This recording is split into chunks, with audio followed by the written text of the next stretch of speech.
All right, well, first off, I just enjoyed everything that everybody said. It was so inspirational, and this is such a great meetup, so I love it.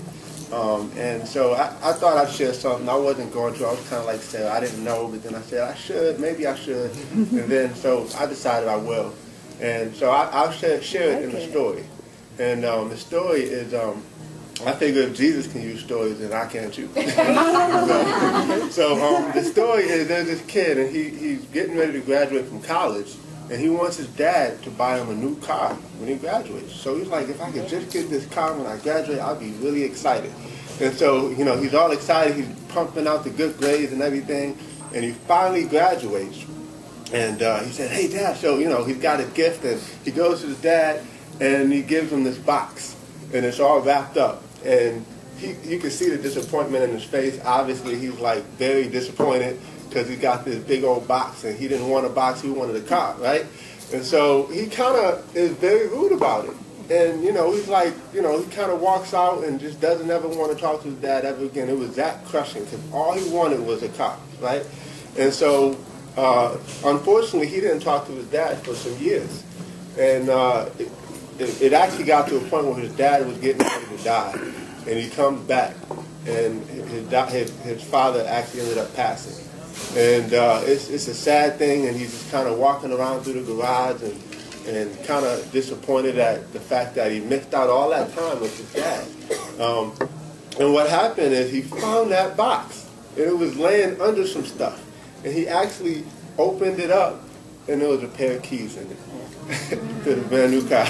And so my point in telling that story is this: sometimes we pray for stuff, but when it comes to us, we don't like the way it's packaged, you know, so be careful how things are packaged, because sometimes it's the very thing that you wanted. And that's the thing for me, is just having an open mind to things, you know, and just doing new things, like go down a different street to work tomorrow, you know, try something different, or wear something you would never wear, you know, or wear some drawers that are a little bit too tight. I've never done that, but my point is just do something different, and don't just, like, kind of like what Sarah said, just kind of think outside the box.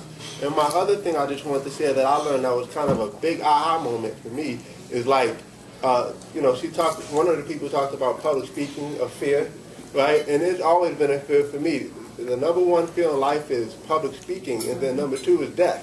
So most people would rather die than to get up here and do this.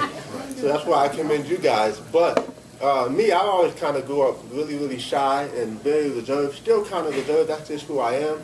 But I pushed myself because I knew that closed mouths don't get fed. And I wanted to eat, and I wanted to make a lot of money. I had a goal also to make $1 million by 30. I didn't do it yet, but I'm still working on it. But my other thing is, what I learned, though, that really is really helped me is influence. You know, and all of us who are in business, we know we have to have influence on some level. Whether you need to influence that new client or even your employees to do what they got to do. You know, we all have to have some type of influence. And what I learned is that the person who knows the most usually has the most influence. You ever notice that? I mean, I did an example for a group that I have, and I showed them where, like, this is the person that has the most influence. And what happens is this person's cup is empty, so they want to come around the person that has the influence. They want to know what this person knows. And then another cup comes, and next thing you know, you have a whole group that's following after you because you poured into yourself, and now you can pour out to others. So never stop growing, and just keep on doing that personal development. And thank you for letting me share.